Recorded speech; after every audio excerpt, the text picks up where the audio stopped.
Hi guys, Dr. Rob Barrington here with some more nutrition advice. I wanted to talk today about protein and why I don't think people take enough protein in their diet. Now, when I'm talking about protein and the amount of dietary protein people need, really I want to exclude those people that are perhaps clued up on nutrition, bodybuilders, other athletes that take protein supplements. You know, there are a group of people in society that do know the importance of protein. They understand the importance of protein, and they do take adequate protein in their diet. Maybe they take too much. It's very difficult to actually ascertain how much protein you need, but at least they're considering the question: how much protein do I need? Should I take more protein? What I really want to do is address the average typical man, perhaps somebody who doesn't train, or you know, maybe does train but infrequently. Or not in a serious way, and maybe somebody that's not so clued up about nutrition generally. I feel, you know, the average typical man, the average typical woman doesn't consume enough protein, and I think this is one of the reasons that many people find it very difficult to lose weight, and I think it's one of the reasons that many people have deteriorations in their body composition. Now, if we look at protein and why it can help improve your body composition, why it can help lose weight, there are actually a number of reasons why it's beneficial. Firstly, protein is very very inefficiently absorbed and utilized as a source of energy. It's very inefficiently stored. Of all the micronutrients, protein requires the most energy for its absorption. It requires the most energy for its metabolism. So if you increase the protein content of the diet, you're actually wasting more energy just in the digestion, the absorption, and metabolism of the protein. There are other factors that help high protein diets cause weight loss. For example, protein is very good at inhibiting your appetite. And one of the best things you can do if you're trying to lose weight, if you're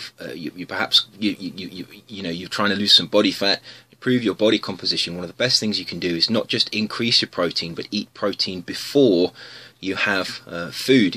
Eat protein throughout the day so that you've always got protein in your stomach, and that protein is there before you have a meal. Now, the reason this is helpful is because protein dictates the rate that the stomach empties its contents. There is an intricate feedback mechanism whereby if protein is detected in if undigested protein is detected in the small intestine, hormones are released from the small intestine, they feed back to the stomach, and the stomach actually then closes the pyloric sphincter, and the pyloric sphincter keeps the content of the stomach in the stomach for longer and prevents it passing into the small intestine. The reason for this is that protein digestion occurs in the stomach, and if protein passes through the stomach quickly, it's not fully digested, and that can be problematic for your gastrointestinal tract. So there is an intricate feedback mechanism to keep protein in the stomach until it's been digested. Now, this is very interesting because there is also a feedback mechanism which stops you eating if your stomach is full, and therefore we can see why protein actually has appetite suppressing effects, because the protein will stay in your stomach. It will also restrict the passage of other foods with the protein from the stomach, and therefore your stomach will contain food, and this will have a feedback into your brain, into your central nervous system, to prevent you eating more food. It's fairly straightforward. It's fairly common sense, because your body doesn't want to take in more food if you've already got a full stomach, because it won't have anywhere to go. It will simply sit there, and obviously your stomach has a finite capacity, and therefore these mechanisms are there to actually reduce the rate at which macronutrients enter the blood. Now, this is obviously very interesting. If you eat protein before a meal, what happens is the protein, and we're talking about solid protein really, I mean, if you do eat protein powders, this would have some effect, but really we're talking about proteins that would be solid, that would take a long time to digest. If you eat these before a meal, they will sit in your stomach for a long time. It will actually decrease your appetite. If you eat high amounts of protein with foods, it will have the same effect. So if you eat, for example, let's say you ate 2 slices of bread, that bread would really, under normal circumstances, pass straight through the stomach into the small intestine, the starch would be broken down by pancreatic amylase, and your blood glucose would rise very quickly. If you put some egg in a sandwich and two pieces of bread, or some tuna or some other protein, the protein would hold the bread in the stomach for longer, and therefore the bread would take longer to get into the small intestine. That would therefore decrease the rate at which the amylase could get into contact with the starch, and that would decrease the rate at which your blood sugar levels increased. So you can see how protein slows down the digestive process in the gut, and this is one of the key factors of why a high protein diet is actually beneficial. It has beneficial glycemic effects because it stops the passage of the carbohydrate into the small intestine, and it turns off your appetite, which is obviously very important if you're trying to improve your body composition, for example, if you're overweight. Now, one of the main causes of being overweight, of putting excess body fat on, is nutrient overload. If you pass too much, particularly sugar, into the blood quickly, this leads to insulin resistance, and this is one of the causes of weight gain. Obviously, if protein can decrease the rate at which glucose can get into the blood through this inability to inhibit the digestion of starch, it's going to have beneficial glycemic effects, which is going to improve your insulin sensitivity, which is going to put you in a situation where you're going to be able to lose weight. So protein really has this core function for actually being one of the key cornerstones of of a weight loss program. And I do feel that one of the reasons that people put weight on and their body compositions deteriorate is because they go away from this essential tenet of nutrition, that is to have enough protein in your diet. Now, there's something else interesting about protein as well, and this is the protein leverage hypothesis. What this hypothesis states is that all organisms, all animals, require a certain amount of protein, and obviously that will vary between animals, between organisms. It will also vary between people because of biological individuality and genetic differences. But everybody has an amount of protein they need. One of the things that will drive your eating behaviour is to be able to get enough protein. Now, if you eat high protein foods, that protein threshold, the amount of protein you need per day, will be satisfied more quickly than if you eat low protein foods. If you eat high protein foods, you reach the protein threshold, your body says, I've had enough protein, I've reached my threshold, you've supplied me with enough amino acids for my my structural needs, for my metabolic needs, I'm now going to turn the appetite off. If you eat low protein foods, the body will consume more food until that protein threshold is reached. So if the food contains high amounts of carbohydrates and low amounts of protein, you're taking in all that extra carbohydrate just to satisfy the protein requirement to reach the threshold, and that extra carbohydrate, or maybe it would be fat if it was some foods, those extra macronutrients are obviously going to pass into the body. They're going to increase the amount of macronutrients that are in circulation, and that's going to lead to nutrient overload and all the problems with insulin resistance. So the protein threshold theory is sound, it's been investigated, and it does appear to fit with what we know about protein, and that is that if you eat more protein, your appetite tends to be turned off more quickly. So if you're not an athlete and you're not training extensively, you're just a normal person, you're trying to be as healthy as possible, but perhaps you've experienced a deterioration in your body composition, you've put some weight on, have a look at how much protein you have in your diet.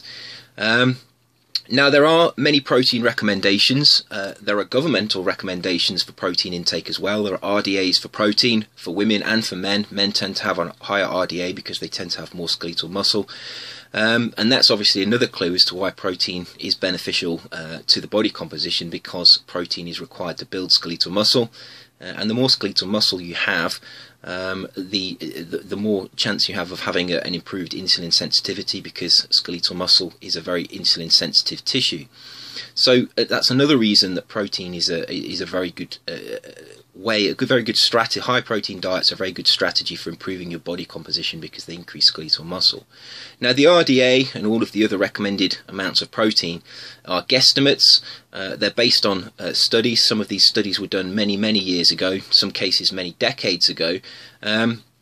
And all the time new information is coming out, and protein recommendations are changed. They're different in different countries, they're different for men and women, but they don't take into account biochemical individuality. They don't really take into account genetic differences. They don't tend to take into account how much activity you perform. They don't take into account how much stress you're under. And for these reasons, they tend to be on the low side. They tend to, in my opinion, and I think a lot of other nutritionists would agree, protein recommendations tend to be on the low side.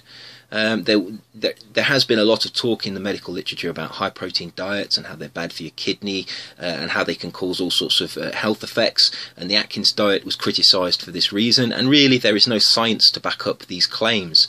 But the medical establishment does appear to not like high protein diets, and the recommendation from the mainstream medical establishment has always been to err on the side of caution in terms of protein intake, and I think that the recommended intakes of protein are too low. The amount of protein that an athlete should take, or is recommended for an athlete, somebody who is perhaps in quite hard physical training, would be about 1 gram of protein per pound of lean body weight. And I think that recommendation should really be a recommendation for everybody. I don't see why an athlete would require a different recommendation, in terms of the fact that there would be an excess of protein in a sedentary person if that in compared to an athlete. But that protein it has other roles. Well, we're not just talking about muscle building here. We're talking about an appetite regulatory effect. We're talking about the protein threshold satisfaction. Being able to provide enough protein to be able to cause improvements in body composition. And who is to say what is hard training? Digging the garden is just as physically exhausting sometimes as going to the gym. So it's very difficult to make recommendations, and it's very difficult to categorize people. And I think a gram of protein per pound of body weight would actually improve many people's health if they actually followed that recommendation. I don't think it's a coincidence that athletes tend to have high protein intakes and they have very good body compositions. You could argue that it was to do with the physical activity. But there are so many variables, it's very difficult to quantify which one has more of an effect. And I would suggest that those people that are finding it difficult to improve their body composition, perhaps they've gone through this treadmill of continually trying these traditional weight loss diets by calorie counting, I would have a look at a high protein diet. There's no need to restrict calories. Make sure that your diet is clean, make sure that you're eating healthy foods, you're eating high quality foods, but increase the amount of protein. Obviously, if you're a vegetarian or you're a vegan, that's going to be more difficult, but vegetarians, for example, can consume whey protein. And that would be a very good way of supplementing your diet, and you could consume the whey protein in exactly the same way as you consume any other protein. You could consume it with a meal, in a drink, you could consume it before a meal, and there's no real problem. Vegans would have more of a problem. They would have to find alternative sources of protein, and it might be more problematic for them in order to be able to get as much protein, and it might be more expensive because they may have to turn to proteins that were less cost effective in terms of the amount of protein that they provided. But it is possible, and I would suggest, I would recommend that everybody looks at this high protein diets. If you want to have more information on high protein diets and some of the studies that have looked at the effects of high protein diets, for example on weight loss, please go to my blog, www.robertbarrington.net. If you have any comments on this video, as always, please leave them in the comments box below, and I will try to get back to you and answer your questions. And I will see you next week for another video. Take care.